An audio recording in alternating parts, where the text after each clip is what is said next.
Good evening and welcome to the 2014 Karnes County Candidates Forum and Debate sponsored by the Karnes Countywide, Radio Camel 990 AM and KTNR 92.1 FM. I'm Cletus Bianchi and I will be the moderator this evening. We want the voters to hear these potential leaders' ideas and goals, and we also believe this is a prime opportunity for the candidates to hear the issues that concern their constituents. First, a few words about our format. Using the prescribed agenda from the League of Women Voters, after opening statements, we will pose the same question to each candidate and allow a time period for their answer. Then additional time will be given for debate and discussion. Then each candidate will be given time for closing comments. We have placed paper and pens at a table near the entrance to the auditorium. So please jot down any questions you have for candidates. Please be certain that the questions are general questions that all candidates for a particular race can answer. We will try to fit in as many as possible in the time we have. Due to our time format, it is important that the audience refrain from applause or other distractions during a candidate's answer. A few words of thanks before we begin. Thanks to the Karnes City Independent School District for allowing us the use of the high school auditorium for these events. Thanks also to Radio Camel and KTNR 92.1 FM for broadcasting the debate. To Randy Holzer for his assistance with the sound system being used tonight. And special thanks to the City of Karnes City for allowing us to borrow microphones for tonight's debate. A special word of thanks to the candidates for their participation. This is not easy to do. Most of the candidates invited have made time to participate in this evening. And finally, thank you for attending or listening on the radio. This is democracy at work, and we urge you to vote in the upcoming Democratic or Republican primary elections. Early voting began yesterday and continues through February 28th. Election day is Tuesday, March 4th. Polls will be open from 7 a.m. to 7 p.m.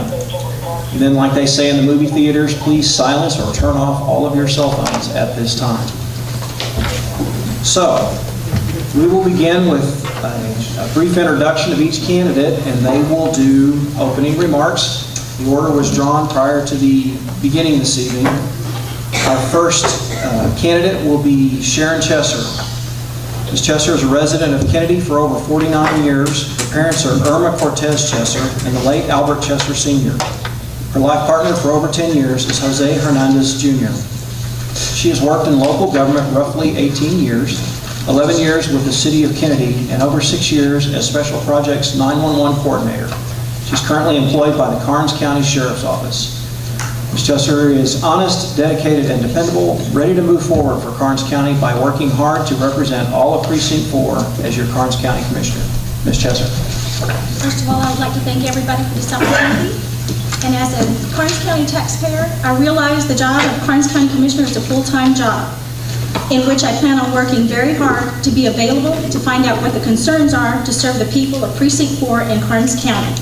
By moving forward, addressing the needs of the EMS department along with the rural fire needs for more equipment and issues working with the state and federal government to help release funds to help maintain our county roads that have been damaged by production activity. Reaching out to the oil and gas companies to help contribute to these efforts, these companies have been very willing to donate to our community, and we are greatly appreciated.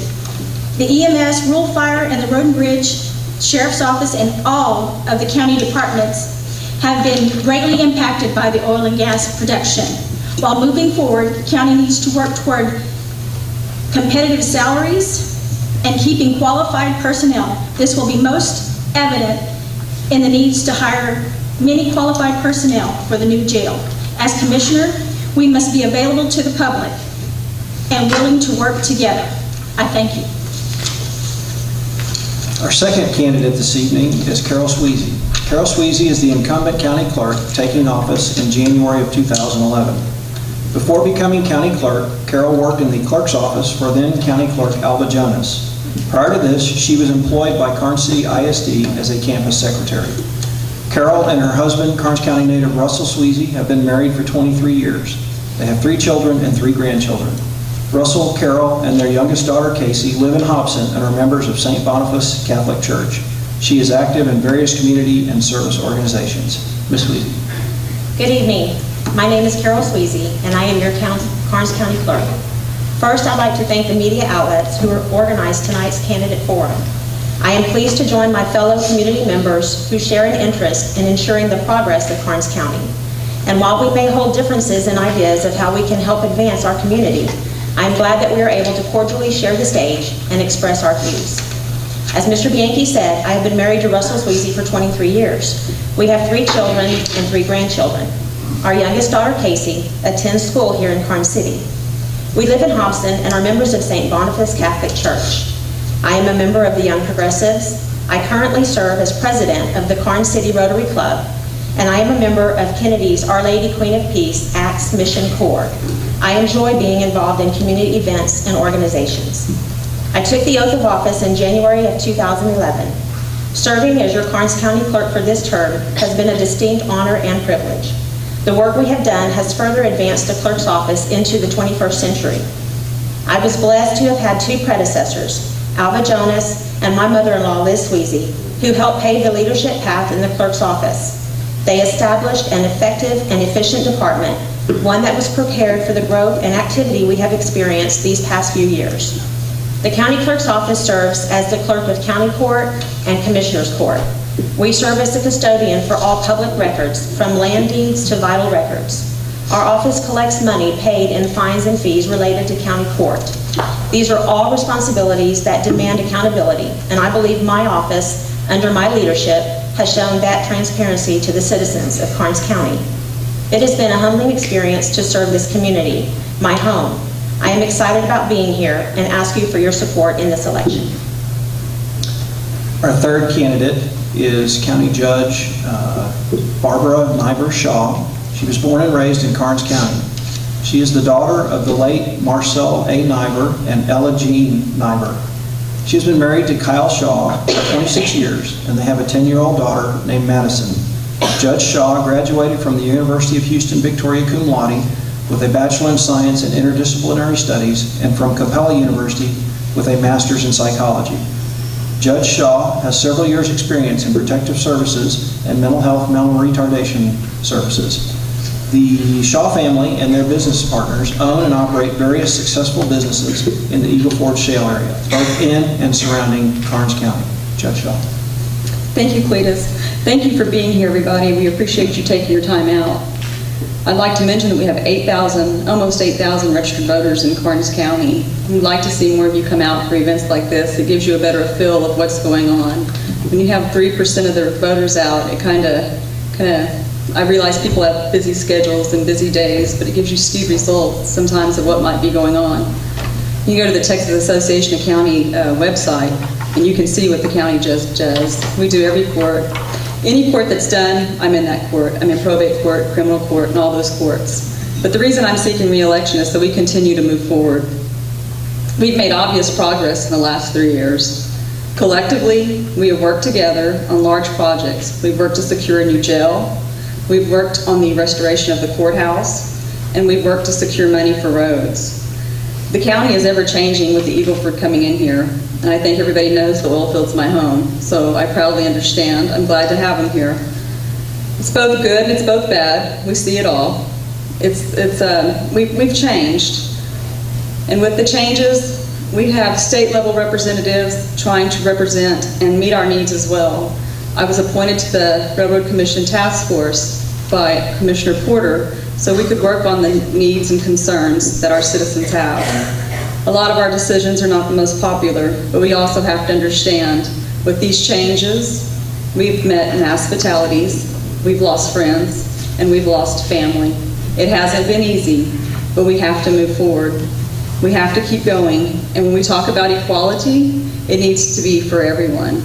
Not just the prioritized of it meets my needs. You've got to do the best to meet the needs of the whole county. Thank you. Our next candidate is Maurice Yarder, a graduate of St. Mary's University in San Antonio with a Bachelor of Arts in Economics and Finance. He received a master's degree of healthcare administration from Webster University. His military education is extensive, ranging from officer basic and advanced courses, the Academy of Health Sciences in Fort Sam, and completion of the U.S. Army Command and General Staff College in Fort Leavenworth, Kansas, and the U.S. Army Special Forces Operation Course in Fort Bragg, North Carolina. He has commanded and trained units as small as 20 soldiers and as many as 600 soldiers in his 25-year Army career. Of his many assignments, he was the executive officer of a 1,000-bed Army hospital, to commanding a financial recovery task force recovering $28 million in misappropriated government funds. He was also responsible and accountable for preparing and executing annual budgets ranging from $3 to $30 million. Mr. Yarber. Good evening. I'd like to thank all of you for being here tonight, participating in this forum. As the moderator said, I've had an extensive career in the military, and I've proven a record of leadership, service with integrity, and some of my objectives as a county judge are, number one, to the maximum extent possible, Commissioners Court will be conducted at night so that the maximum number of people from the county and the citizens of the county can participate and attend. All citizens will be given an adequate opportunity to speak, whether or not a subject is on the agenda or not. We wish to establish a monthly mayor's roundtable to which all communities of Karnes County will be invited to attend and actively participate, so we can all, as a community, work to improve Karnes County. We will ask for participation, ideas, and thoughts from all citizens. The only bad idea would be that idea that is never presented or put on the table. I will always ask for a better idea to further the goals of Karnes County to move forward in a positive direction in an effort to better our service to Karnes County. For example, the idea of a mayor's roundtable, in my view, is a great idea. However, it's not my idea. It was presented to me about a week ago by Mr. Don Timray. And that would be the level of my participation, or requested participation by other communities and the citizens of Karnes County. There are a lot of good ideas out there. I don't have all of them and don't pretend to be. I want to thank you again for being here tonight, and I would urge all of you and all of your friends to vote, because your vote does count. Our next candidate is Maggie Gonzalez from Kennedy. Good evening. I'd like to thank everybody that came out tonight. My name is Maggie Gonzalez, and I am a lifelong resident of Kennedy, Texas. I am currently employed as the B County Chief Deputy and have been employed for over 9.5 years. As a county employee and taxpayer, I have learned the value of public service, which is why I chose to be a candidate for county clerk. I strive to work together with anyone for the betterment of county government, and therefore I am asking for your support in the upcoming 2014 Democratic election. Thank you. Our next candidate is David Reynolds. The Reynolds family have been Karnes County residents since the 1860s, and on his mother's side, they've been Karnes County residents since 1912. He grew up in Nordheim and is a class of 1960 graduate from Nordheim High School as valedictorian. He graduated from Texas A&M University in 1964 with a Bachelor of Science with honors in Farm and Ranch Management. Moved to Karnes County after graduation from A&M in 1965. He's been involved in family business from then to the present. He's a member of numerous civic and social organizations. Mr. Reynolds. Thank you for being here this evening, citizens, county officials, moderator, and the organizers of the event. I appreciate the opportunity you've given all of us to voice our opinions on the issues that are important to the county. As a citizen, the most important thing in my desire to serve as county commissioner would be the citizens, their needs and desires. I know that sometimes in the past there have been personal agendas that have gotten in the way of listening to citizens and what they wanted, because it's something that, quote, I wanted as an official. I would like to moderate that to where excuse me, to where the citizen has a greater voice in county government. The prosperity from the Eagle Ford Shale basically has made this an opportunity for me to give back to the community in public service. There's a saying that some Christian organizations have about giving time, treasure, and talent. I think probably most of us are giving some treasure, so I'm hoping to give a little time and talent back. I don't need the income, and that does not sound, I know it may sound a little bit ostentatious, but I don't need the income, so it is purely for public service. As in private life, I would try and help and assist any citizen or any particular organization that needed help within the county. I don't have a preset agenda specifically. I ask you to consider this in your voting, and I thank you for taking the time to come this evening. Our next candidate this evening is Adrian Yonta. He was born and raised in Karnes County and has lived here his entire life in Precinct 4. He graduated from Runge High School in 1970. After graduation, he attended B County College, majoring in drafting and design. He and his wife Cynthia live outside of Runge on land that has been in the family for almost 100 years. They have raised 4 sons, Bradley, Wesley, Justin, and Blaze, and all have graduated from Runge High School. They have 5 beautiful granddaughters, and their first grandson was born this afternoon at Methodist Hospital in San Antonio, and his name is Brody Alex Young.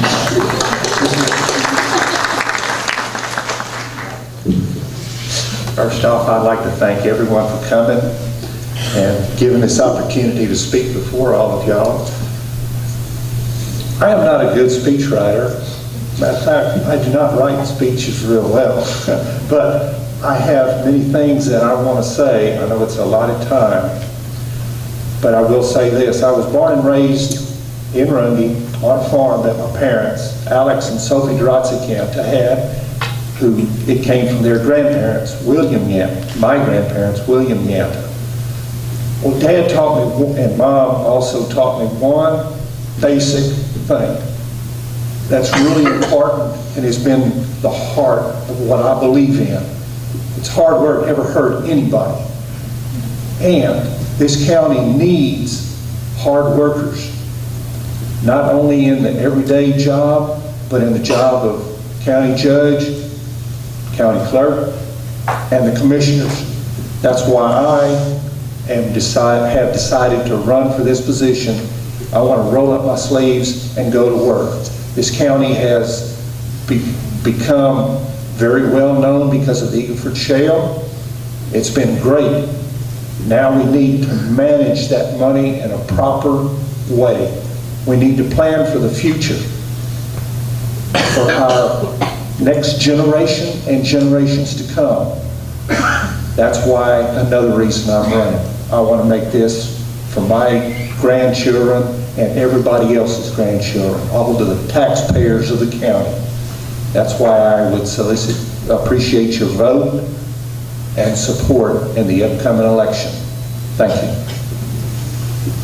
Our next candidate is Brenda Hansler. She is married to her high school sweetheart, Bob Hansler, and they have 2 children, Bob Lee Jr. and Braylon Hansler Stewart. They're members of the First Baptist Church in Runge. She works for Vernon Sales Promotion in Kennedy, has worked at the University of Texas Permian Basin Leadership Institute. She is a business owner and entrepreneur and a certified leadership trainer. She is involved in the Kennedy and Karnes City Chamber of Commerce and the Runge Chamber of Commerce Board, the VFW Ladies Auxiliary member, a Kennedy Rotary Club secretary. She has volunteered at the Lonesome Dove Fest, Karnes City Rotary, the Karnes County Historical Society member, the Commemorative Air Force Colonel, a JCI Senator number 51678, Runge 4th of July Committee Wall of Honor, and a Karnes County Veterans Volunteer. Ms. Hansler. Well, thank you. Thank you for the organizers of this program, and thank you to you all who came out to meet us. Myself, unlike the rest of these folks, I am new to your area. I arrived here on May 2nd, 1912. 1912? No, 2012. I arrived here. I want to tell you that that's not the beginning of my experience in Karnes County. I want to tell you a little bit about who I am, because I don't have the same legacy that these guys have left for you. But I want to tell you that I was raised in Odessa, Texas, in the oil field. I have seen our town there go from a little hole in the wall to a growing metropolis. I understand, I have the vision for what needs to happen, what can be done in a community of this size. I'm excited to be a part of that. I can tell you that I have been blessed with my husband. We graduated from Permian High School in '74, and we were married in '76, went to A&M, and traveled with him. We have lived in 14 cities. I have an unusual background. I have been to a lot of communities. The first place I stop is the county courthouse. The first thing I do is find out what's happening and what can I do to help. I've done the same thing here. I've gotten very active, very involved in all the activities. And I want you to take a minute to meet me, visit with me. Please don't run off today, because I've been coming here since 1972. That's 42 years. My family, my husband's family is from here. And I didn't just pop into town. I'm here because my mother-in-law had a stroke, and I was here the next week to take care of her. And I will continue to be here. My family brought me here, and this is where we will retire. Our next candidate is Walter R. Long, Jr. He's running for the Democratic nomination for Karnes County Judge. A graduate of the University of Texas at Austin, both undergrad and law, Walter has practiced law in Karnes County courts for 50 years. Walter has served in multiple civic organizations and boards. He and his late wife Carolyn raised their 3 children, Lyndall, Russ, and Mitchell, in Karnes County. Walter is the proud grandfather to 8 grandchildren. Since his retirement from the practice of law, he has now decided to run to serve his community in the capacity as Karnes County Judge. Mr. Long. Thank you, Cletus. I know most of you know me, and I'm not going to make a long speech about what I can do, or can't do, or will do, or won't do. I've seen much of that since I moved here in 1961, and usually it didn't turn out the way that people represented that it would. I would hope to furnish some new leadership in the county in a different way than anything we've had in recent years. And as such, that we could get to moving in a way that would improve the county in every way that it could. We have road problems, and we can't pave all those roads, which all of you know, because of the truck traffic that it runs them as soon as they're paved. There are just many other problems that we have that we need to deal with on a daily and a weekly and a monthly basis. I think that I can do that and do it in a way that you will be pleased with it. I will devote the full time that I have to being your county judge. I'll be happy to do that. I don't have anything else to do. My wife's now deceased. I'm living alone. It'll be my pleasure to show you how a good county should be run. Thank you. Okay, the first 2 questions for our debate this evening, the candidates received in advance, and so and for the sake of time, I'm only going to read them every, say, 3rd candidate, just to refer for reference for the audience, so we can move along quickly to your questions. So our first candidate to answer will be Ms. Chesser, followed by Ms. Weezy. In the upcoming elections, Karnes County voters will choose who they prefer to be their county judge, county commissioner, and county clerk. Do you believe you are the best choice for the office you are seeking, and if so, why? What I do believe is, as commissioner, I am qualified, and I will be available to precinct number 4 on the job, full-time, and will be the best, and will do my best for Karnes County. Ms. Weezy? And she will be followed by Judge Shaw. I know I am the right candidate for the position of county clerk. Throughout my term, the county clerk's office has had quite the transition period. Within the first year, we accomplished a successful move of over 100 years of records from the courthouse to the new annex. We met this undertaking with a glass half full attitude and realized we had a great opportunity. We were able to rearrange and reorganize some records to accommodate the various needs of all visitors to the clerk's office. We also saw the opportunity to begin the process to go paperless. This concept is somewhat intimidating, but necessary. It is a slow process that we are phasing in and will be beneficial to the citizens and to the county. I believe that continuity and stability in the county clerk's office is essential to maintain progress and further advance the efficiency and operation of the county clerk's office. There is still work to be done, and I am not only prepared, competent, and capable, I am excited about continuing the efforts that we have initiated. Judge Shaw, and the next answer will be Mr. Yarder. I feel that I'm the proper candidate to remain county judge, as I made a bunch of promises to you when I came into office, and I brought that with me. And it was my platform. I sent y'all out this little postcard, y'all might remember it. That's me and then me, Colin Madison. It says, I will work full-time for the citizens of Karnes County. If I haven't been working full-time, I don't know what I've been doing. I put in many hours as your county judge. There's mornings that Pete and I start before 7 and don't finish till after 6. Meeting with people, trying to gather things, going to Austin. Full-time does not mean sitting in your office going, yes, I'm county judge and I'm waiting for you to come to me for court. That's not what it means. You have to get out there and you've got to move and you've got to shake to get the things you want. When I went and fought for Senate Bill 1747, that room was packed. It was an open forum. Anybody was welcome. I didn't see a lot of people there that I knew, but I was fighting for what I knew was right. I was fighting for our roads. I said I plan to make road repairs and law enforcement a priority with budget. That road thing, I just can't tell you how much I fought for it. The Sheriff's Department, we have added space after space, deputy positions, to the point where we've told we were added too many positions. But I don't think you feel like that if you're in Falls City or Runge and you're all by yourself. Promoting economic growth and development, I've met with oil field companies individually, and we brought in development, we brought in growth. The last thing that we did was HEB. Guys, if you don't know a task, that was a task. We went and we fought for HEB. We got a brand new HEB coming into Kennedy for all of our citizens to keep our tax money here. A sole function of justice for all of our citizens. It doesn't matter what your last name is anymore. It doesn't matter who you know. I really don't care. I had a guy come into my courtroom not long ago and he says, you know, Judge, I wasn't going to come in here today because court cases are usually settled at the coffee shop. I said, I don't go to the coffee shop. Thank you.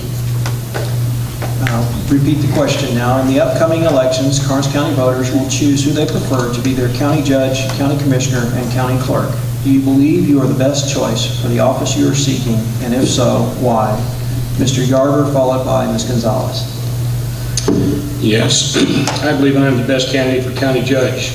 My experience, training, education, both civilian and military, qualified me for the honor to be elected county judge.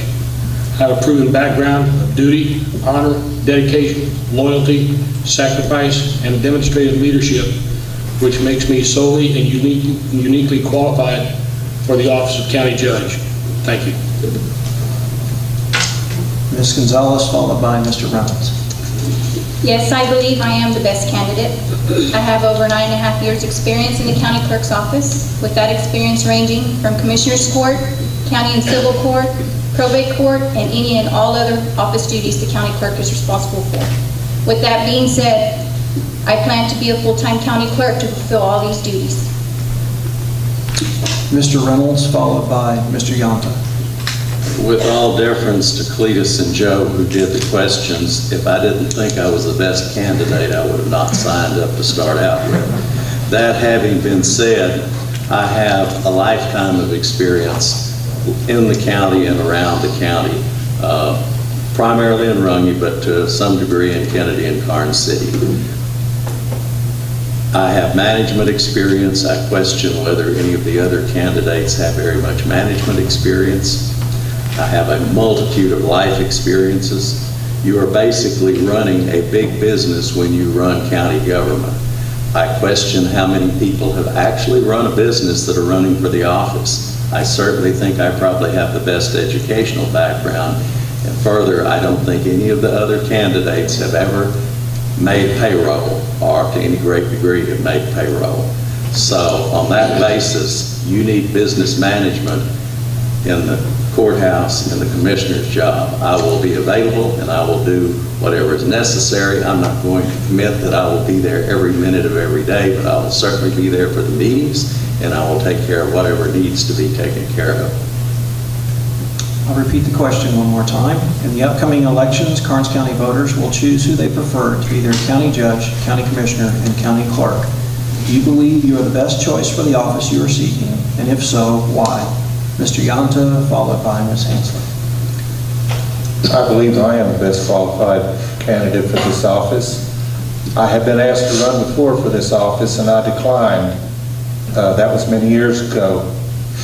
I have since been asked again to run, and I've decided to go forth knowing that past experience, the years I've worked for the state. I have worked for state government for 16 years. I've worked for the cities. I understand what government is. I know how to handle it. I know I have been on numerous, very large jobs in the millions of dollars. There is not anything that I cannot do because I will roll up my sleeves and go to work. And yes, I will be available around the clock. I've always been available. My phone is always close to me, my cell phone. My home phone has an answer machine. I'd be available for any comments, and I would appreciate comments and concerns from the citizens and taxpayers, not only of Precinct 4, but of the entire county. Because as a commissioner, we don't run just a precinct. We take care of the entire county, and that's what's important. The county, not just a person or a few people, but the entire county, to keep the citizens informed. That's another thing that I would like to make sure is done. They need to be informed of what's going on, and that's why I feel that I am the best qualified in this situation. Thank you. Ms. Hansler, followed by Mr. Long. Well, I like this question, actually.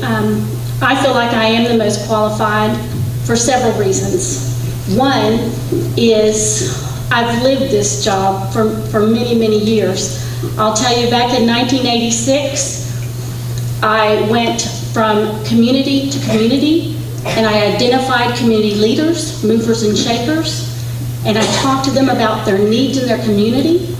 They all came together and agreed that things needed to be done. We built a coalition, and we were able to make things happen. It was because of that work from 1986 to 1994 that the 1995 legislature gave the program that I helped to design and got a state and national recognition for, is now a state program at the University of Texas of Permian Basin in Odessa. I have made payroll. I started at a very young age working in an office, and at age 25, when my husband was transferred to anywhere he wanted, he got to choose where he wanted back in 1980, and we chose the Kingsville, Corpus Christi area so that I could open my own employment agency. I had been working with the employment agency almost since age 14 when I met the family. They still own employment agencies, but I opened my own, met my own payroll, did my own investigation, set up my location, hired staff, followed all the guidelines. I'm a certified personnel consultant. I've done this, I've been there, and I've had some fantastic mentors to lead and guide me. And at 57, I'm still helping communities and teaching leadership development, communication, goal setting, making sure that when you have a problem, we together find an answer. And Mr. Long. I hesitate to even start talking about the things that I've done in my lifetime, and I've worked out in the field when I was a very early age with a pair of gray mules and a go devil. I'm not sure how many of you are old enough to remember what a go devil is, but I was very young when I was doing that. Decided pretty quick that that wasn't what I wanted to do with my life, and I went through life and decided I would go to law school, become a lawyer, get out of a small town and practice. I like small town life. Lived in one all my life. I grew up in East Texas, Centerville, Texas. Many of you know that. I've lived out here since I got out of law school and have enjoyed it immensely. I've made a great living for my family. They've all gone to college. I have a son who's got a law degree, another son who's worked for NASA all of his life. My daughter lives here in Karnes City and has worked in the school system all of her life. This is something that I've been concerned with all of my life, and that has been the atmosphere that exists in the place where we live, and where we live for 50 years has been Karnes County, Texas. I love this place very much. I want to do something with it much more than what we've done in the past. I think there are many things available that we haven't made ourselves useful to do and to enjoy. I would expect to. I don't think we're going to have road systems that are good systems, because I think that we are got to stop. Got to stop. Okay, our second question is one that the candidates received in advance, and again, I'll read it maybe 3 times as we go through. Ms. Sweezy, you will be first, and Judge Shaw, you will be second. At this time, what is the most pressing issue that needs to be addressed and acted on by the elected office you are seeking? And how do you expect to tackle this issue and resolve this issue within the means and limitations of your office? Ms. Sweezy. I believe the most pressing issue for the county clerk's office is that of record preservation. Over 2,000 volumes of records tell a great story of Karnes County, and while these books do not hold the original documents, they are the official recordings of such and should be preserved and maintained in the best manner possible. With new technology available and with the support from Commissioner's Court, we have been able to continue the process of restoring the older books and protecting the documents in them. My plan is to continue with the book restoration so that the roadmaps of Karnes history will be secure and valid. Ladies and gentlemen, I made an error on that. I should have allowed the candidates time for a follow-up or rebuttal on the first question. So I will come back to the second question, but I'm going to go back through the first question one more time to see if the candidates want any more time to follow up, and I apologize for that. So the first question was, in the upcoming elections, Karnes County voters will choose who they prefer to be their county judge, county commissioner, and county clerk. Do you believe you are the best choice for the office you are seeking, and if so, why? The candidates have 1 minute for follow-up or response, and Ms. Chesser is first, followed by Ms. Sweezy. I don't have any follow-up. Ms. Sweezy, followed by Judge Shaw. I don't have any. Judge Shaw, followed by Mr. Yarder. I think the only other thing that I wanted to point out that I ran out of time for on my little card, even as fast as I talk, is we have taken big decisions, and we've given the voters an opportunity to participate in our large decisions. That includes the jail, it includes courthouse restoration, and it includes roads. The jail, my friends, is something we should have had a long time ago. We shouldn't even have to be worried about that right now. We had one in 1996. So now we're going backwards, and we're starting back over, and we're spending a lot of money. But it's something that we took to you to be able to do. Thank you. Mr. Yarder, followed by Ms. Gonzalez. I pass. Ms. Gonzalez, followed by Mr. Reynolds. I'll pass. Mr. Reynolds, followed by Mr. Yonta. I'll pass on that. Mr. Yonta, followed by Ms. Hansler. I will also pass. Ms. Hansler, followed by Mr. Long. Well, I would like to just add that in my experience, I have run budgets, I have done audits, I have worked in numerous CPA firms in the different cities that I've worked in. I have been serving this county since I arrived day one, and will continue to serve this community in any way. When I see a need, I always look for answers and opportunities to fill it, to help, and I will continue to do that. And Mr. Long. I'll pass. Again, I apologize to the candidates for that. I'll repeat the second question. At this time, what is the most pressing issue that needs to be addressed and acted on by the elected office you are seeking? And how do you expect to tackle this issue and resolve this issue within the means and limitations of your office? And it'll be Judge Shaw, followed by Mr. Yarder. I think the obvious answer to that question, again, is going to be our roads and our infrastructure. I think one of the problems that we have in Karnes County is we see a lot of this Eagle Fruit Shell activity, and many of us have been extremely blessed. But I think that we also know that most of our landowners, most of the land in Karnes County, 80% of the land is owned by a very small percentage of the population. So not everybody's gotten wealthy off the Eagle Ford. Some people still drive compact cars. Some people still drive small cars. Have you been down some of our county roads? I realize people's frustrations. I think a lot of people feel that they're concerned about how they're going to get their road fixed. Everybody's attempting to prioritize their road to get to a better place, to be on the Get Fixed Fast list, which just typically makes sense. We all want what's best for us. We all want the best road in front of our house. We want all that stuff. And I think one of the biggest frustrations out there is people are sometimes confused about the unit system. They're sometimes confused about who to call, what to do. People tell me, they said, well, Judge, when I voted for the unit system, I was going to get my road paved. That's what I was told. And I said, I don't know who told you that, but I don't pave roads. And so one of the things that I really think we need to look at is securing more road funding. We're currently working on an old AG opinion from 1960 from Clayburgh County that says mineral rights under county roads go back to the states. Well, if that's your road, come fix it, because our constituents are suffering. Their cars are suffering. I mean, front-end alignments, people have lots of questions, lots of things going on. And I think one of the biggest things that people are looking at is they want a commissioner system back. And it's scary, but it's true. People don't know what to do. Thank you.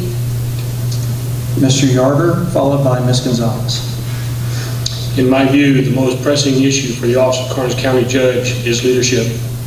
It'll be my duty and mission to bring leadership, integrity, responsibility, and accountability to the office of County Judge, to unite the Commissioners Court, all elected and appointed officials in all the communities of Karnes County, not to leave Falls City and Runge out for their own defense, that we may share ideas, problems, solutions, and by working together to make the necessary positive changes for Karnes County and our future. We do this together as a community, not as a single person or just the Commissioners Court. We will need to develop and execute long-range plans for our financial planning, improvement and maintenance of our county road infrastructure, and to qualify and strengthen our Sheriff's Department to meet the needs not of yesterday, but of tomorrow. Initiating a timely, timely budget process beginning in March or April, and continuing that process until we have an approved and truly balanced budget. Work with our road administrators, the outside engineering firms, state officials, legislative representatives for continued state road funding into the future. Establish a monthly mayor's roundtable to ensure all communities become an integral part of the Karnes County effort to move forward and into the future, and make every attempt to improve Karnes County for all of the citizens. Ms. Gonzalez, followed by Mr. Reynolds. At this time, for the office of Karnes County Clerk, the issue I would work on is being readily available to the public. I plan to open through the lunch hour and be open till 5 o'clock every day, including Fridays. In county government, there's always opportunity to better serve the public, and that is what I plan to do. I will strive to better our county government. I'm going to repeat the question now. At this time, what is the most pressing issue that needs to be addressed and acted on by the elected office you are seeking? And how do you expect to tackle this issue and resolve this issue within the means and limitations of your office? Mr. Reynolds, followed by Mr. Yonta. First of all, I have no personal agenda. I realize we need roads, we need jails, we need the constitutionally required things that the county has. My approach is less government is better government. You've heard some of the other candidates talk about their vast experience working for the government. My approach is less is better than more. I would focus on taxes, expenditures, the budgeting process, and attempt to get the county out of all activities that are not constitutionally or legally mandated, or to reduce that footprint as much as possible. Quit trying to quit trying to pick winners and losers with tax abatements, et cetera, et cetera. I want less government, not more. Thank you. Mr. Yonta, followed by Ms. Hansler. biggest thing that is facing our county, in my opinion, believe it or not, is safety. You think, well, what do you mean by safety? Well, there's many things. Roads, for one, that's been mentioned before. Our roads need repair. They haven't been in good repair for many years. Money matters. We need a good, balanced budget. We need to take care of the employees that work for the county. They are the backbone that help this county. If we don't take care of them, they're going to go off and find another job somewhere else. You can't expect someone that's making $9 an hour, $10 an hour to stay here when his friends are going off and making $15, $16, $17, $18, $20 an hour. It just doesn't make sense, and it's not going to happen. So let's take care of our employees. Also, we need to take care of our elderly and make sure that the roads are safe for them to go out and go to town. If you have all these bad roads and they don't want to drive, or we're going to have to go out to their house, no. Let's make the roads safe. Let's let the elderly people come to town and take care of their necessities. And one other thing, the schools. Let's make our schools safe for all our kids, grandkids, and future generations. It's not hard. We just need to apply ourselves. Roll up your sleeve, like I plan to do, and go to work. That is my philosophy. And I will stand behind that always, about working hard and getting it done. That is what I want to do as your next county commissioner. Thank you. Ms. Hansler, followed by Mr. Long. Yes, one of my goal, what I believe is a priority here, is a little bit confusing. I'll tell you, I've struggled with this today because, yes, the roads are very, very important, but we are in the unit system, and that kind of has been transferred over, at least I believe our current commissioners believe that. I believe that as a county commissioner, we need to drive our county precinct roads on a regular basis to identify and help that roads person find and utilize the time and the resources as best possible. I also see that we need to establish protocols. We are currently, and this drives me crazy, but we are announcing in the Victoria newspaper when things need to be done. We don't have a good calendar and organizational management to get things done in a timely manner, to make sure that we're in compliance with the law. That is very, very important. So I believe I can bring leadership. I would very much like to see 5-year and 10-year plans, goals, direction. I know we've got a lot of money coming into this county, and right now it's going into the bank and no one's touching it, and that's good, because without a plan, I feel like it would just be wasted and used in a manner that wouldn't be helpful in 5 years from now or 10 years from now. So leadership, established protocols, a plan, a calendar, and let's get some things done, positive. I repeat the question one more time. At this time, what is the most pressing issue that needs to be addressed and acted on by the elected office you are seeking? And how do you expect to tackle this issue and resolve this issue within the means and limitations of your office? Mr. Long, followed by Ms. Chesser.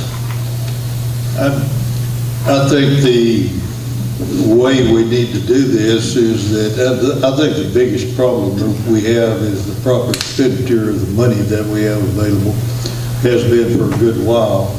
This is the job of the Commissioner's Court now. It's not a matter of taking care of the roads. They're important. They're very important to everybody that drives on them. And nobody's mentioned the school buses. The school bus routes are the most important roads in the county. And we've got to take care of those in a way that will be beneficial to our kids, to us, to the people that own the various land that borders the roads. We've got other matters, though, that require the attention of the Commissioner's Court. There are 4 commissioners. They don't have roads that they have to take care of anymore. They certainly are responsible to the people who elect them foreseeing that they're taken care of, and they need to go out on them and look at them. But we need to do many things, and we're not wisely using our money as in our budgetary process. When you ought to start the next year's budget is when you get through with last year's budget. And you ought to waste another day of preparing for the next year. And yet we do all the time wait until it's time to pass a budget. Budgetary process is a real thing that needs lots of work. It needs the work of all of the commissioners' court, not one or not two or not accountants or anything. It needs everybody's work on it. And we don't spend the time on it a lot of times. I don't see it, at least, being spent by the elected officials. And they all need to work on the budgets and work on them seriously. Ms. Chesser. Well, as I hear everybody's suggestions, I already had a lot to state previously, and I do know that our roads and bridges department is a big concern. The road issues are the largest for the Commissioners Court, and as a representative of Precinct 4, I want to be there to hear what you have, what your problems are. I want to ride those roads. I've ridden those roads before, many times. We've given suggestions in the past to our road and bridge maintenance department on issues that we've had, and at the time they didn't have the funds for it. Now I think we're going to have that opportunity with Commissioners Court working together. We have to be at the meetings, we have to be available, and we have to work together. This time, I'm not going to forget the follow-up. So we will go through. You'll have 1 minute for follow-up or rebuttal, starting with Ms. Sweezy, followed by Judge Shaw. I'll pass. Judge Shaw, followed by Mr. Yarder. I think there's a little bit of misconception about the commissioners here. Our commissioners work. Anybody that thinks that our commissioners do not work, I've heard a lot about, well, commissioners are just part-time, or commissioners only work so many hours a day, or commissioners don't do this, or they don't do that. I'm in contact with the commissioners all the time. I know they work. They call me about problems. We bounce ideas off of each other, not in the fact of, oh, hey, is this a county decision or whatever, but is this something that needs to be put on the agenda? Is this something we need to work on? Is this something we need to move forward on? Let's not take that away from them. And we do work together. We work together, or decisions would not be made. We'd still be sitting still. We wouldn't be building a jail. We wouldn't be moving forward on roads. We wouldn't be doing anything. Thank you. Mr. Yarder, followed by Ms. Gonzalez. I'll pass. Ms. Gonzalez, followed by Mr. Reynolds. I'll pass. I'll pass also. Mr. Yonta, followed by Ms. Hansler. I will pass. Ms. Hansler, followed by Mr. Long. Mr. Long, followed by Ms. Chesser. Well, it would be extremely satisfactory if our Commissioners Court would meet in work sessions, which they rarely do. I'm in the courthouse most days, where decisions were not made, but discussions were had with the public being part of the discussions to determine what needed to be done and how it could be done, and then to make the decisions in the two main meetings that they have, which are the second Tuesday normally of the month and the last day of the month if it's a work day and not a weekend, but the last working day of the month. It needs attention all the time, not to talk on the phone here and there and yonder and whenever, but they need to be busy in meetings and discussions with the public. And Ms. Chesser. I agree with you. I think workshops would be just the perfect thing. Haven't seen too many in the past other than during budget times. I'm sure there's been several. I'm not saying that there haven't been, but they absolutely need to be there. We need to have the public. If you can't listen to your precinct or they want to come and present something to the whole Commissioners Court, let them be able to. Workshops are great to hear what the public has to bring to the table along with their commissioners. Okay, we're going to go off script now. The candidates have not seen these questions. These are questions from the public. The first candidate to respond will be Judge Shaw, followed by Mr. Yarder. Question number 3. Not all of the Karnes County citizens have shared in the Eagle Ford Shale. Yes, the tax rate has gone down, yet most home appraisals have doubled in 4 years. The fiscal year 2011 budget was $9.85 million, and the budget for fiscal year 2014 is $30.1 million. Is there any way to bring the budget under control? Judge Shaw, followed by Mr. Yarder. When you're talking about the appraisal district and you're talking about the setting of the tax rate, you're talking about two different things. And that's one of the things that we have an issue with every year is the appraisal district sets the appraisals. We don't set the appraisals on homes. That's not a commissioner's court duty. That's not a judge duty. We have an appraisal district that has a board, that has a director. I think we just got a new one. I don't know who that is or what that person does. Who that person is. But that's what they do. We don't go out and appraise your home. We have no idea what the appraisal on your home is. That's what they're for. That's their statute. Now, when it comes to the taxes, there's constantly a discrepancy between those that have and those that have not. Those that have not been able to flourish with the Eagle Ford Shale would like to see lower costs because their tax of living has gone up. Those that have plenty of money coming in from the Eagle Ford Shale want us to keep the taxes up so that the county can benefit and pay things off faster. Are you going to hit a happy medium somewhere? I mean, if you have plenty of money, you don't mind your taxes going up. But if you can't afford to go out to eat, but maybe once a week, if that, $5 is a lot of money. You are still living in a poverty county. Not everybody has everything that I have or that you have. Gas is expensive, getting back and forth to work. There's still many people that work out of the county.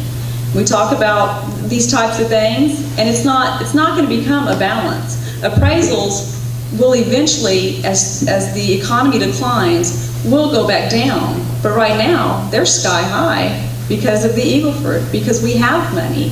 When you have money's only a problem 2 times in your life. When you don't have it and when you have it. Thank you.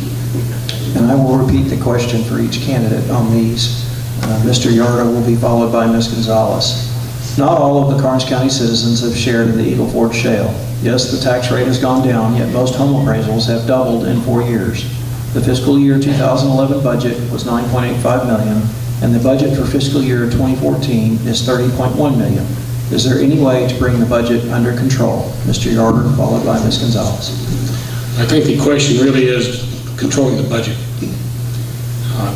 Tax rates and who sets those tax rates are a sidestep. The county judge is the budget officer for the county. That's not passed off to the comptroller or the controller of the county, but the county judge has that responsibility and that accountability by his or herself. For example, the Commissioner's Court, and I attended a lot of those meetings, not one person, not a single person on the Commissioner's Court, including the presiding officer, ever asked why there was an inflation in the price, for example, the jail. The jail was approved by a $7 million bond vote. It increased by $4.5 million before they ever broke ground. They approved the $4.5 million and not a single person asked why. When it was asked, the question was answered by the cost of precast had doubled. Well, I went a step further and I asked and checked into the cost of precast, and it did not double. So there had to be another reason why the cost of the jail increased by over 50%. But nobody asked the question. Not a single person. And that's not the only question. The sheriff's, the other issue is that when the individual departments come in with their budgets, not in a single instance was any department asked to justify why they wanted to increase their budget. Not that I'm against an increase, but I think they have an obligation not only to the Commissioner's Court, but to the citizens of Karnes County, why they want additional money. If the money is there, then certainly we should spend it, if it's justified. This will be Ms. Gonzalez, followed by Mr. Reynolds. In answering that question, I would share any ideas that I have to help this problem and try to come up with a solution that would be the best for all of our taxpayers, to benefit from. And I will repeat the question now from Mr. Reynolds, followed by Mr. Yanta. Not all of the Karnes County citizens have shared in the Eagle Ford Shale. Yes, the tax rate has gone down, yet most home appraisals have doubled in 4 years. The fiscal year 2011 budget was $9.85 million, and the budget for fiscal year 2014 is $30.1 million. Is there any way to bring the budget under control? Mr. Reynolds, followed by Mr. Yanta. Obviously, there are a lot of unmet needs in the county, some of them necessary, others unnecessary. Our budget, our expenditures have increased exponentially the last several years as the income rose. It was almost as though we have more money now, we can spend it. I'll hark back to the second question I asked a while ago to tell you that we need, and this has been mentioned already, we need a better budgeting process. We need to look better at taxation, and we need to get out of the things that the county does not need to be doing, as well as taking a look at each departmental budget. I have no issue if someone needs more money and can justify it, but just because there's money there and I want 2 extra employees or 4 extra maintainers or whatever else it is, that boat doesn't float, in my opinion. Thank you. Not all of the Karnes County citizens have shared in the Eagle Ford Shale. Yes, the tax rate has gone down, yet most home appraisals have doubled in 4 years. The fiscal year 2011 budget was $9.85 million, and the budget for fiscal year 2014 is $30.1 million. Is there any way to bring the budget under control? Mr. Yanta, followed by Ms. Hansler. There is a way to bring the budget under control. Close scrutiny of the departments and their expenditures is the most important. That's what's going to control it. We have to look at each case, so to speak, as to why money is needed, especially if it's a large amount. If someone's budget was, I'm just using these numbers fictitiously, let's say their budget was $900,000 last year. Next year they asked for a budget of $2.9 million. Well, that should send up a red flag right there. Why such a large amount of increase? These things that we need to look at, we need to look at closely. Yes, Karnes County has money now from the Eagle Ford. Let's don't spend it in the first year. What are we going to have for the future if, let's say, Eagle Ford plays out? Does anybody know how long Eagle Ford's going to last? No. Will it last 1 year, 2 years, 10 years, 20 years? Nobody knows. The oil companies are sure not going to tell you. That's why we need to manage our money. As I stated earlier, that's one of the most important things. We need to manage this money properly. Put money aside. Don't spend it all the first year. Take care of it. There's a lot of future generations coming up in this county. This is a good county. I've lived here 62 years as of the other day. I love Karnes County. I want everybody's taxpayers, every taxpayer, every citizen that has children, grandchildren, great-grandchildren to want to live here. So let's balance that budget. Let's get it down under control and keep it that way and put money aside. Don't spend money foolishly like $250,000 for a parking lot. We don't need that. We need other things that's more important. Thank you. Not all of the Karnes County citizens have shared in the Eagle Ford Shale. Yes, the tax rate has gone down, yet most home appraisals have doubled in 4 years. The fiscal year 2011 budget was $9.85 million, and the budget for fiscal year 2014 is $30.1 million. Is there any way to bring the budget under control?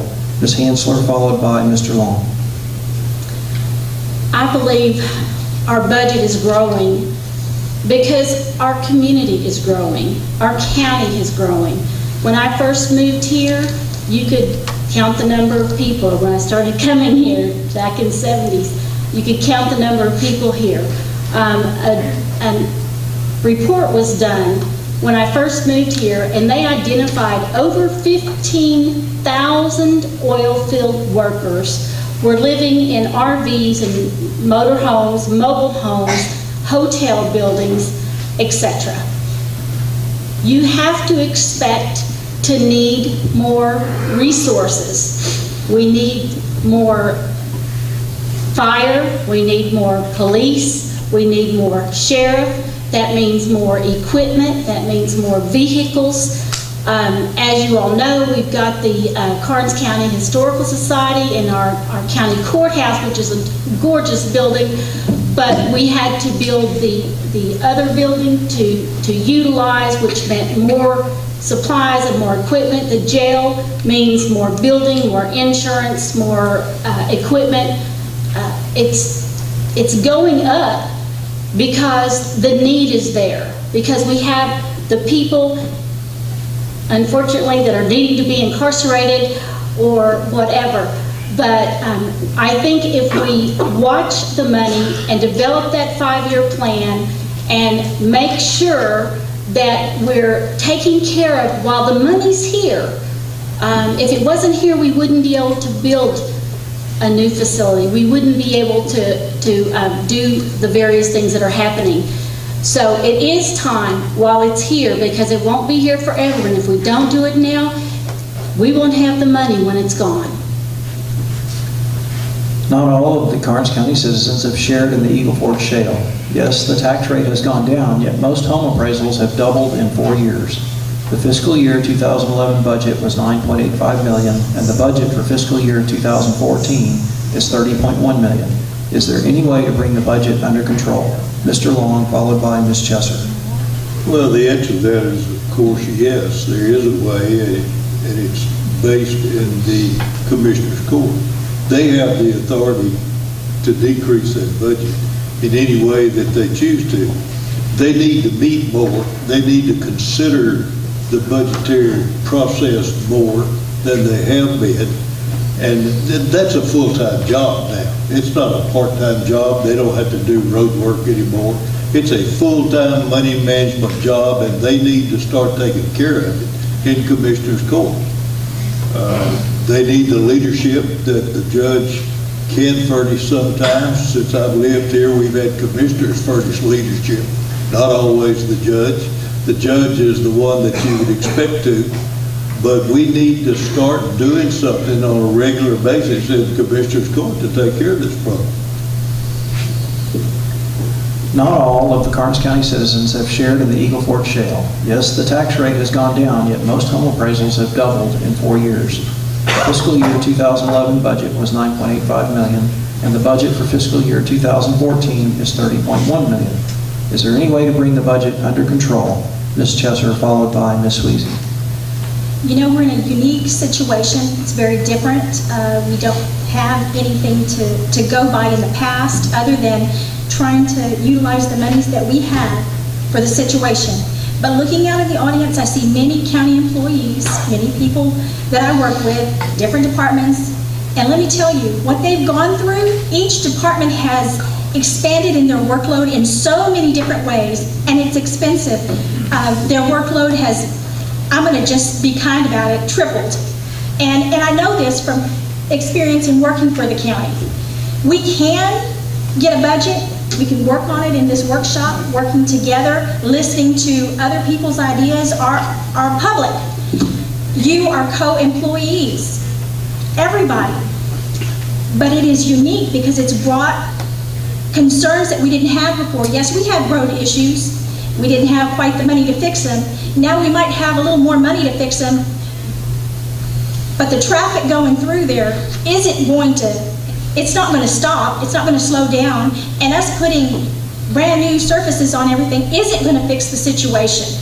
Our EMS have more calls than they've ever had before. I'm telling you, each department, our sheriff's office, like they stated, we have a weigh station, and I know the state is helping us, but we need more. We need qualified personnel to run it, and they require a salary that maybe we're not ready to see, but we're going to have to address it. Maybe use some of that money that the public may want us to hold back on now while we need it, but working together.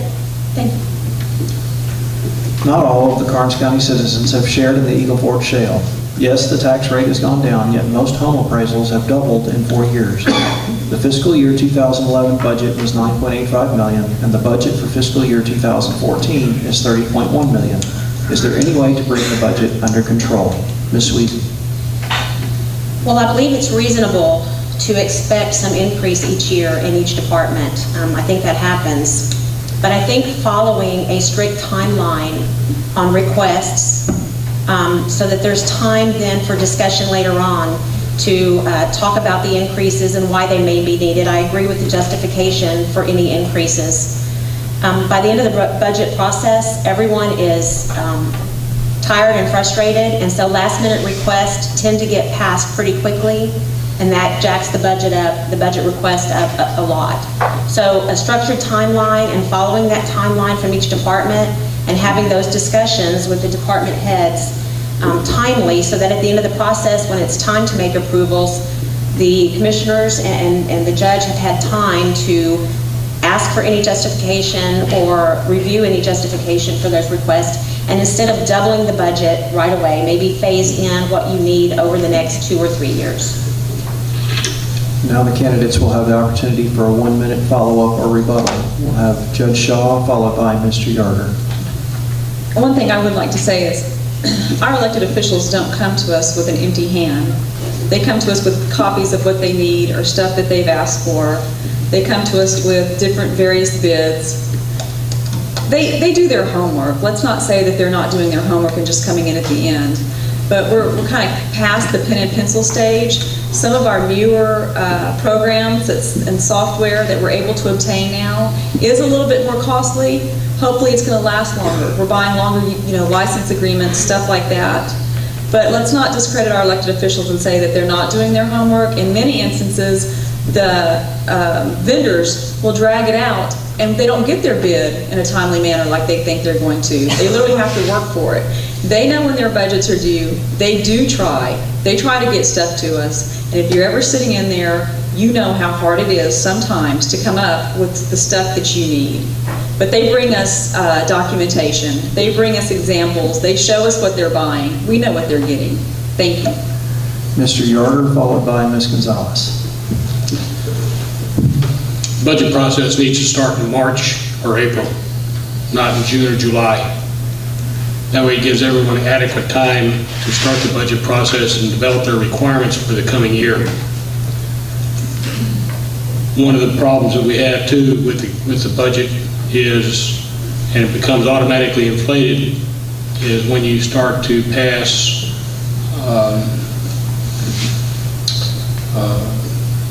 amendments to the budget and they don't meet the requirements. In the past 2 years, over 80 amendments to the budget, which cost an additional $2 million. Not much money, but if you keep adding $2 million, it amounts to real money. And that needs to stop. We need to operate under the Constitution of the state of Texas, instead of a perception of what's right and what's wrong, and that the individual makes a decision on what's an emergency and what is not. But there are a lot of things we can do to make sure that the budget is prepared properly. Ms. Gonzalez, followed by Mr. Reynolds.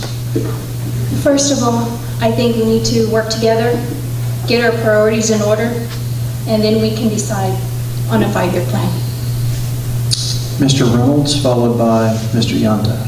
In order to give some relief in terms of taxation, which was basically the question that you brought up a few minutes ago, and this hasn't been brought up, but I think the county is primed for it, and that is to take a look at doing more contracting out of services and fee-for-service situations where you don't have someone on the government dole perpetually when they're not needed. Thank you very much. Mr. Yonta, followed by Ms. Hansler. The workshops need to be performed or implemented to get the taxpayers' opinions. There's a lot of people sitting out here in the audience, a lot more at home, that have good ideas. Sometimes they're afraid to mention them. They may have a much better idea than one of the commissioners or the county judge or anybody. We need to listen to the taxpayers. Listening is a very important thing. That's one thing we need to do, listen. If you listen, it makes you a better speaker because you know what's going on. So we need to get the taxpayers involved. Thank you. Ms. Hansler, followed by Mr. Long. The only thing I'd like to add again is that organization management to identify by a calendar and by those requirements by law that things have to be done by a certain date. I believe that commissioners, they are responsible to all the county employees, not just the county citizens. And I'm not sure if it's been done in the past, but I believe that we need, it's our job to sit down with the figureheads of each of the positions and ask them, what do you see in the next 12 months? What do you see, how do you see growing, changing, equipment needs, maintenance needs, those kinds of things. We have got to start communicating with those people that are putting their numbers in our budget. It's their budget, it's what they see and they need, and I think we need to sit down and talk to them about it. Mr. Long, followed by Ms. Chesser. Just one more comment about the budgetary process. It's a full-time job. I don't care, you can start it on a certain day or whatever you want to, but whenever you pass the next year's budget, you need to start working on the year after that. And you need to start considering it. You need to have meetings that allow people to have input into it, and that admin going on, it needs to start. Ms. Chesser, followed by Ms. Sweezy. What you don't know about me is that in the past, you do know a little bit about my county employment, but what you don't know as an unelected official, I did the budget in my department for over 6 years. Actually, I did it 7, but the judge chose to do one of the years I was there. And it was difficult. I went, I talked to each of the departments that I needed to. I gave them what we were requesting, and each time, it really felt to me like it was falling on deaf ears, like she was saying earlier, because they get tired. We can't get tired. We got to be open and available and keep listening to what our needs are for each of our department, each of whatever the county needs, whether it's road and bridge, EMS. Like I said, I'm very, very pro working for the safety of our county in our EMS, rural fire needs, the weigh station. Feel like we're missing out on a little bit of money there. But we just have to work together, and it's a long process, but we have to be available, even if it takes longer than we thought. Ms. Sweezy. Well, I agree with several of the statements. The communication needs to be open. There needs to be a lot of listening going on, and the department heads need to be consulted, sometimes individually. It's hard in a group of people when everyone is wanting things added to their budget. There's a lot going on, and there's a lot being said, and so listening is the important thing. Our next question is submitted from our audience this evening. Mr. Yarder, you'll be first, followed by Ms. Gonzalez. Please tell the voters what the word honesty means to you. Mr. Yarder, followed by Ms. Gonzalez. Honesty. It's not really difficult to answer that question. You have to be true. You have to do things in good faith. You have to provide that leadership where you solicit from the ones that you work with their best effort. To put it in a very definitive term is very difficult to do because it actually requires a lot of actions. It takes honesty and integrity.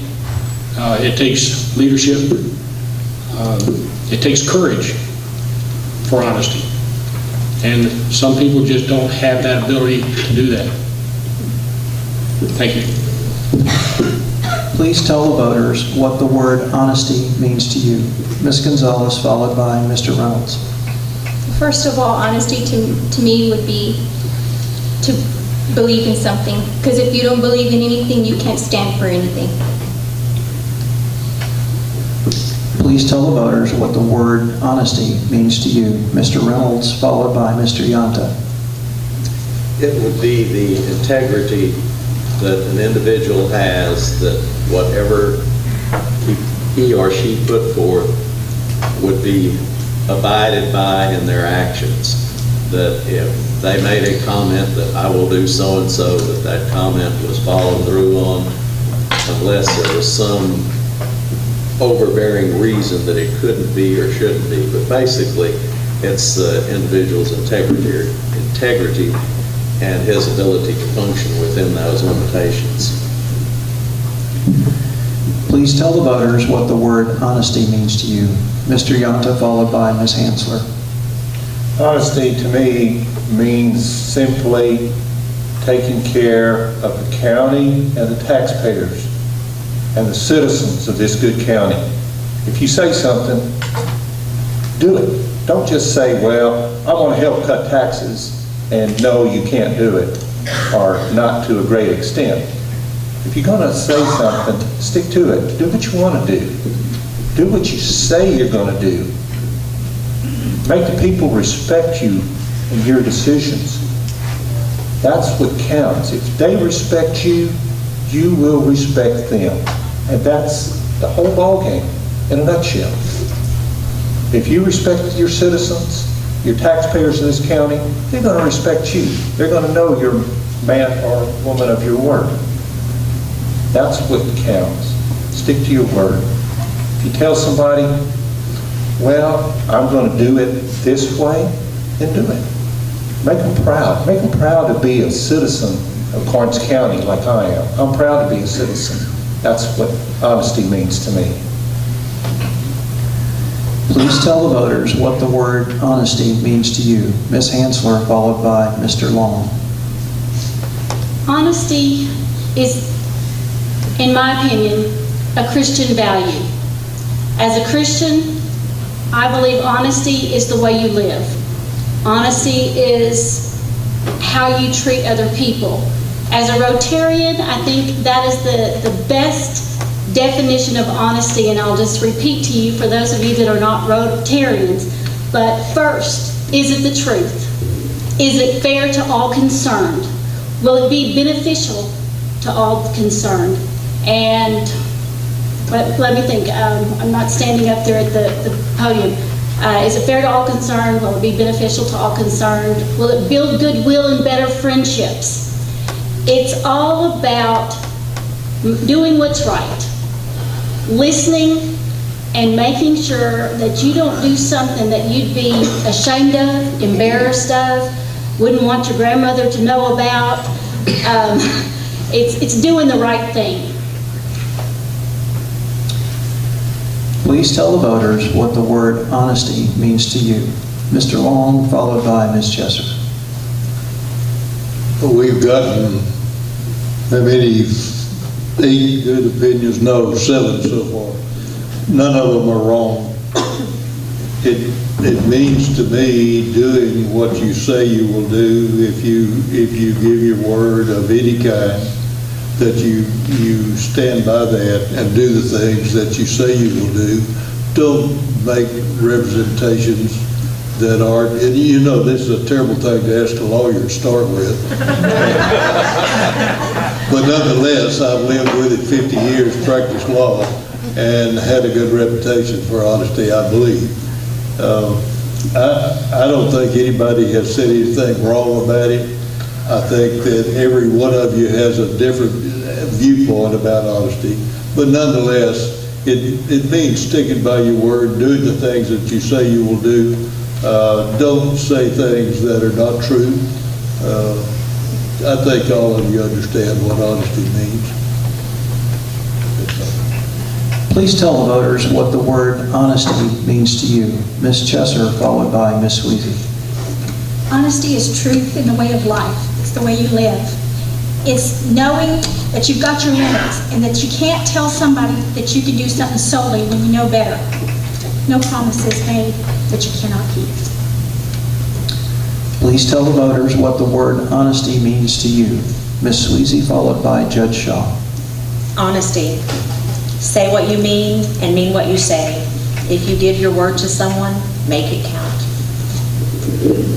Please tell the voters what the word honesty means to you. Judge Shaw. I think honestly simply means the truth. It's your morals, it's your value, it's your integrity, it's your dignity. That's what honesty means. Honesty means that we do it together. It's okay for me to do it, but you do as I say. Honesty means equality for all. It means that you're telling the truth. It's not a hierarchy or a political class structure. It's just simple truth.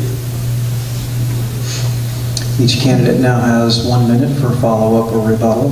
Mr. Yarber, followed by Ms. Gonzalez. Pass. Ms. Gonzalez, followed by Mr. Reynolds. I'll pass. Pass. Mr. Yonta, followed by Ms. Hansler. I'll pass. Pass. Mr. Long, followed by Ms. Chesser. I'll pass. Ms. Sweezy, followed by Judge Shaw. I'll pass. I think we're all good on that one. All right, now we have a question submitted online. And this will be answered first by Ms. Gonzalez, followed by Mr. Reynolds. In the business world, a high level of customer service is often the key to success. Do elected county officials and county employees currently offer a high enough level of customer service? And if not, what ways could it be improved? Ms. Gonzalez, followed by Mr. Reynolds. I believe it can be improved by the elected official getting in there and helping out. If you see that your staff is needing the assistant, it's not the time to be sitting behind your desk watching them do the work for you. You need to get in there and do the job and help them to better serve the public. In the business world, a high level of customer service is often the key to success. Do elected county officials and county employees currently offer a high enough level of customer service? And if not, what ways could it be improved? Mr. Reynolds, followed by Mr. Yonta. Perhaps some additional training might be necessary in some spots. As a public official or a public servant, often the part about being paid by the public and being their servant gets lost in the thing. And the individual working for the governmental entity becomes all important rather than the client. Perhaps some additional training. I know that many of the departments struggle with sufficient qualified applicants. I'm not faulting any of them per se, but the only thing I could back up to would be some additional training, as well as this change of mentality that you are not the important one, that person across the counter or across the desk or whatever your particular position may be is the important one. They are paying your salary, and so they're the one that needs to be attended. Their needs to be attended to first and fast and as best as possible by the individual taking care of them. In the business world, a high level of customer service is often the key to success. Do elected county officials and county employees currently offer a high enough level of customer service? And if not, what ways could it be improved? Mr. Yonta, followed by Ms. Hansler. There are many ways we could improve it. Of course, it was mentioned before to have additional training. That's true. That's one way. Another way is when you are trying to perform customer service, a thank you goes a long, long way when you're talking to a customer. And another thing that goes a long way, the customer is right. Okay, maybe he may not be right in your eyes, but he is right, because in a way, the customer, you, the taxpayers, are paying the salary. Okay, so that person, the customer, taxpayer, citizen, is right. That will make that person have a great admiration and respect for the county official or the county employee, and he will spread that, and he'll tell his friend and say, boy, you know, that guy I talked to yesterday, boy, he was so nice, thank you, polite, goes a long way. Be surprised what a thank you will do.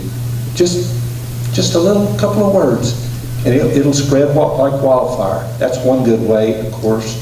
And as I mentioned before, to have some additional training.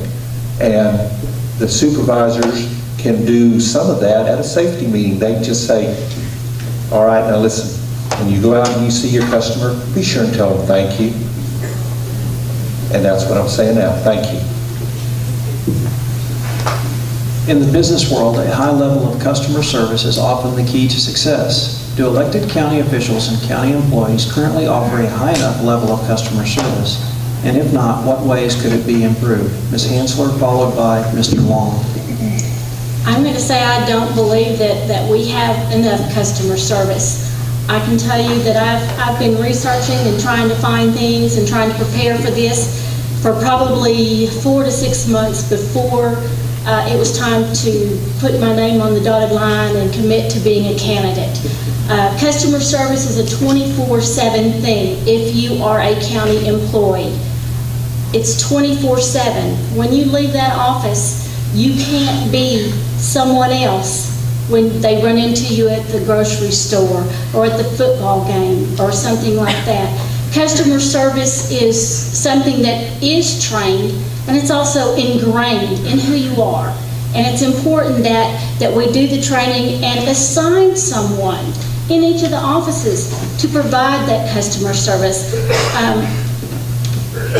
I hate to say it, but when someone walks in the door, someone should look up and get up and go to that customer service desk or to the door. It's important. You are the face of the county. What can I help you with? What are you doing? What do you need? And it doesn't end at 5 o'clock.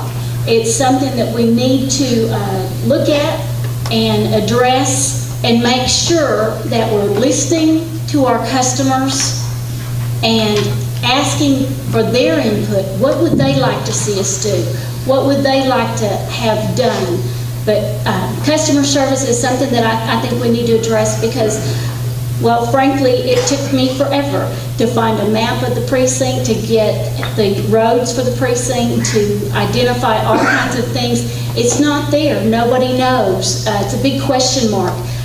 Again, leadership and consistency and programs are important so that everybody knows the answer in the county. In the business world, a high level of customer service is often the key to success. Do elected county officials and county employees currently offer a high enough level of customer service? And if not, what ways could it be improved? Mr. Long, followed by Ms. Chesser. I generally agree with Mrs. Hansler. I think she covered it pretty well. In the business world, a high level of customer service is often the key to success. Do elected county officials and county employees currently offer a high enough level of customer service? And if not, what ways could it be improved? Ms. Chesser, followed by Ms. Sweezy. Well, I know it can be approved because right now, other than a commissioner's court meeting, there's not really a place where you can walk in to meet any one of your commissioners that represent the county. You may be able to get a hold of their phone, get their number, and they'll contact you back. But that's part of it.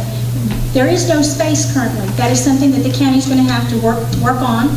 There has to be a place where you can come in and be met from your constituents. And currently there isn't none. So there is a place for improvement there. Thank you. In the business world, a high level of customer service is often the key to success. Do elected county officials and county employees currently offer a high enough level of customer service? And if not, what ways could it be improved? Ms. Sweezy, followed by Judge Shaw. I think in anything we do, there's always room for improvement. I think each department has a different type of customer service that's required. As public servants, our service to the taxpayers is of the utmost importance. Just because you don't see the elected official in the trenches, so to speak, doesn't mean they're not serving their constituents in a different way. They may be working on something else, or there may be other projects going on. Customer service can always be improved, and if you are dissatisfied with the service and you've walked into one of the offices, you need to let that elected official know, because it's important that that elected official know what is felt about their department. Not another official, not another department, but that department. In the business world, a high level of customer service is often the key to success. Do elected county officials and county employees currently offer a high enough level of customer service? And if not, what ways could it be improved? Judge Shaw, followed by Mr. Yarder. I think when you look at elected officials and them offering customer service, they're going to know if customer service is being offered in their office. But when you look at the county judge's role, I think it just depends on what you're doing. When you're doing an MHMR commitment, that is your customer, that is your client. And that's a difficult situation because that's not always a happy situation. When you're intervening in a child abuse case, when you're looking at protective orders, those are not always happy situations. But are we providing a customer service? Yes. I don't think we've ever put anybody on probation and have them go, thank you, but are you providing a service? Yes, that's our job. That's what we do. And so I think you have to dissect these offices and look at each one of them individually. But what we do is do the best we can to be fair about it, be judicial about it, and believe in our Constitution. You're innocent until you're proven guilty. And if you need help, that's okay. And if we have to go to your house to help you, that's okay too. And all those situations arrive. So I think sometimes, I know in our office, we go above board. There's times we do have to go to houses. There's times we do have to go to translation because we need help. And you're going to strive to do those things. So the job of the county judge, why, yes, it is administrative, and it does have criminal, and it does have probate. There's a lot of things that you do that you're a helping hand also. And a lot of times when people don't know where to go, they come to you for those services. And if you provide that service, you're providing customer service. Thank you. In the business world, a high level of customer service is often the key to success. Do elected county officials and county employees currently offer a high enough level of customer service? And if not, what ways could it be improved? Mr. Yarder. Well, you can get pretty good customer service from about half the county elected officials. You can go to the treasurer's office and get help. You can go to the auditor's office and she'll ask you and ask her a question, she'll answer. You can go to Brenda Janacek's office and she'll be there and either she or her staff can answer. But I would challenge anybody in this audience if they can show me where a published telephone number is for a county commissioner. I would challenge you, any of you, if there is an office for a county commissioner.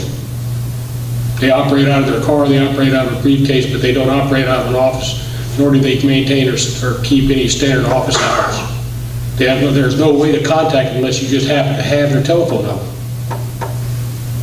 So you can't tell me about customer service unless you just happen to have a telephone number. But if you go to the telephone book, go to the county courthouse annex, look on the bulletin board, you won't find a telephone number. And what needs to be done is everybody needs to understand that you pay our salary or their salary. It's not the other way around.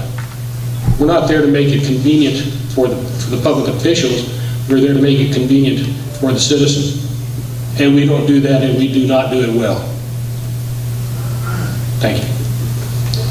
And now each candidate is allowed 1 minute of follow-up or rebuttal, starting with Ms. Gonzalez, followed by Mr. Reynolds. I'll pass. Mr. Reynolds, followed by Mr. Yonta. Just what I said a few moments ago to reinforce the philosophy and the attitude that you are a public servant, that you are not an independent of all activities outside of your situation, needs to be stressed to the employees, and a little bit of speed and effort sometimes in some departments would help a whole lot. Again, public servant. Thank you. Mr. Yonta, followed by Ms. Hansler. Customer service, as I stated earlier, means one thing and one thing only. It means being polite and courteous to your constituents, your taxpayers, your citizens. That's the main thing. It's all that in a nutshell. If you can be nice and polite and kind to them, they will respect you.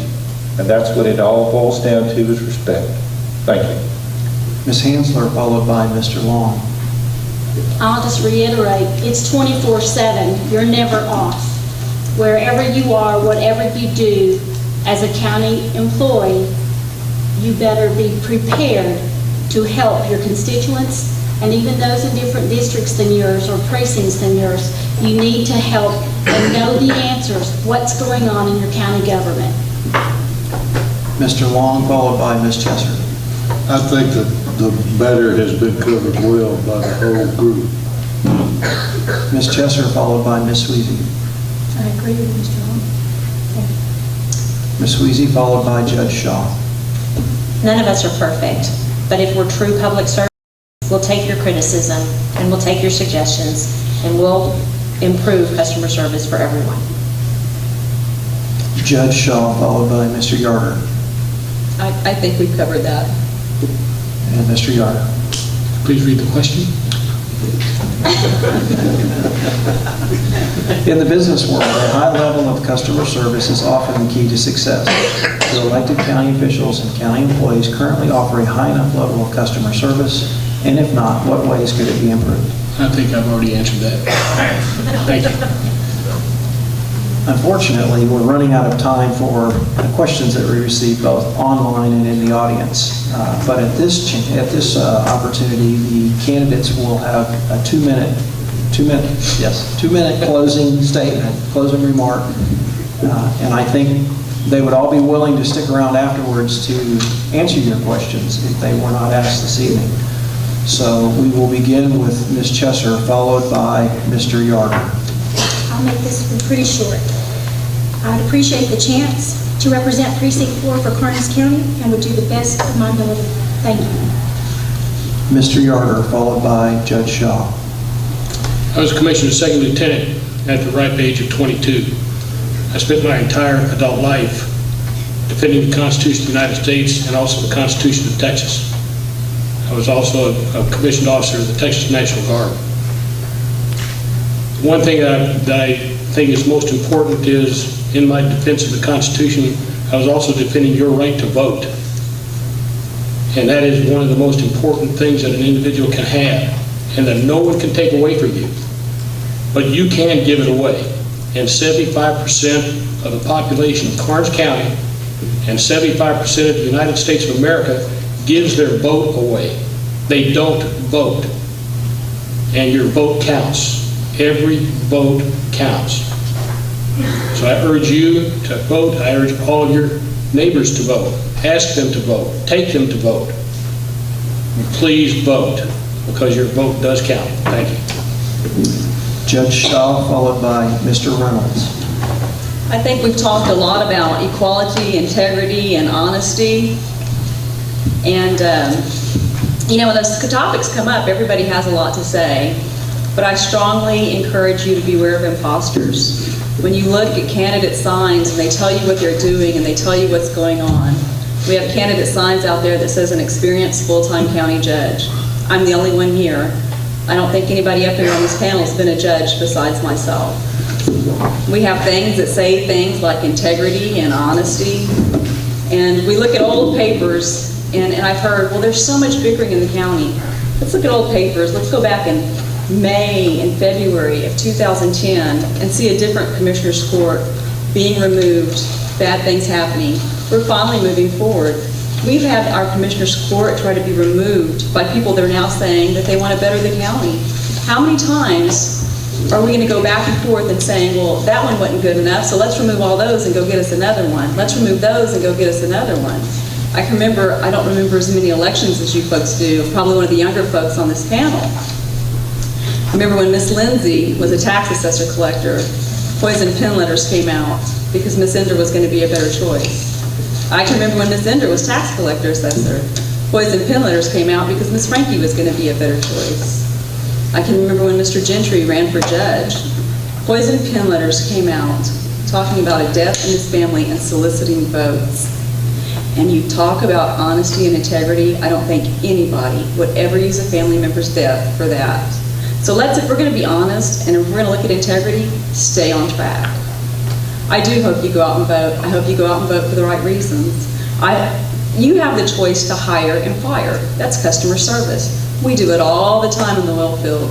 We have people that don't work, we let them go. We go get new ones. It's part of life.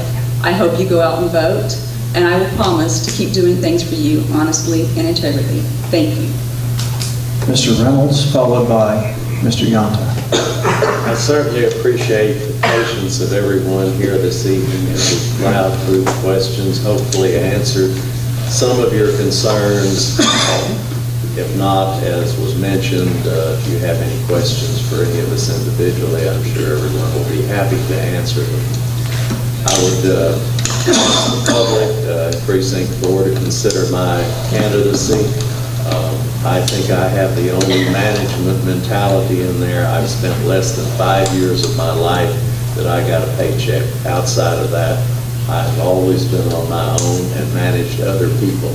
I think the county, as I mentioned, is a the county government is a big business, and we need more management ability and less employee mentality about what all we can do and what we can add and who needs this or what needs that. Let's look and justify everything that's done. Again, I thank you for the evening. Appreciate it. Mr. Yonta, followed by Ms. Sweezy. First off, I would like to thank everyone that came out this evening, all the taxpayers and citizens of the county. I know they had many questions, many concerns. Maybe you still have a few. But I am for tonight. All I ask from you is to look at things I've done.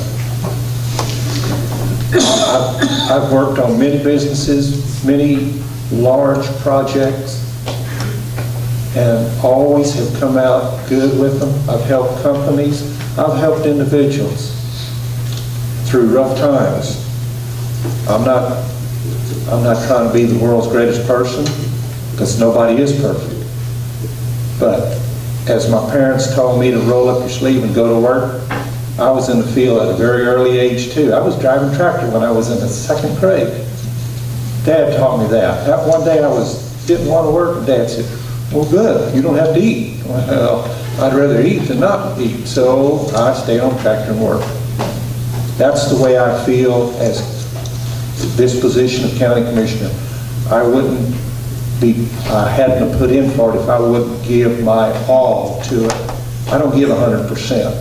I want to give 110%. I can be reached anytime, anywhere, any place. And that's my concern. If you have a question you want to ask me, I'll be more than happy to give you whatever answer I can to satisfy you. And if I don't know it, I will try to find out. Thank you for your time. Ms. Sweezy, followed by Ms. Hansler. Once again, thank you to those who facilitated tonight's forum. I believe it provided a great opportunity for the voters to see and hear what each candidate has to offer. I've had the opportunity to serve you, the citizens of Karnes County, since January of 2011 in the capacity of county clerk. Together with my amazing staff, we have maintained the integrity of the office and have worked and will continue to work diligently to always meet your needs. Karnes County is not only where I live and work, it is my home. It is where we have chosen to raise our daughter. When you set your roots somewhere, you are investing in the community. So I ask that each one of you invest in me with your vote. I want to continue to serve you, and I want to continue to be your county clerk. Ms. Hansler, followed by Ms. Gonzalez. Well, first of all, I'd like to say thank you to all of you for coming tonight, and I appreciate your attendance and your questions. I want to say if I'm elected as County Commissioner Precinct 4, it'll be my first steady job, and I say that by paycheck job. I've always worked commission. I've always worked making sure everybody else was paid before I got paid. I've been in a position most of my life of ownership and entrepreneur. I'd like to tell you what I believe, and that is I believe that commissioners are responsible to all citizens, regardless of age, sex, race, creed, national origin, sexual orientation, or political party. I'm here for everyone. I believe that county commissioners are responsible for all the county money, income, expense, and absolutely balancing the budget. I believe that we need to follow established protocols and to establish protocols to ensure on-time budgets and on-time published announcements and anything else required by law. I believe we need to establish a calendar and a plan, dates and deadlines to meet all required deadlines. I believe we need open communications. I too could not find a phone number, an email, an address, or a box to put information in to communicate with our officials. I also commit to driving our precinct roads. I will be your county commissioner 24/7. It's how I live my life. Those that know me know I never hardly leave the office before 8 or so. I will listen, I will be your voice, and I will act on your behalf. That's the new voice I want to bring to this county. Not that I'm new, but I want to represent you, and I'd appreciate your vote. Ms. Gonzalez, followed by Mr. Long. In closing, Karnes County, I believe it's not about who's endorsing the candidate or what relative held office. It's can the candidate fulfill the duty. I have 9.5 years experience working in the county clerk's office. So if it's experience and knowledge you are seeking, make the right decision and vote Maggie Gonzalez for Karnes County Clerk. And Mr. Long. It's been a pleasure to appear before this group tonight.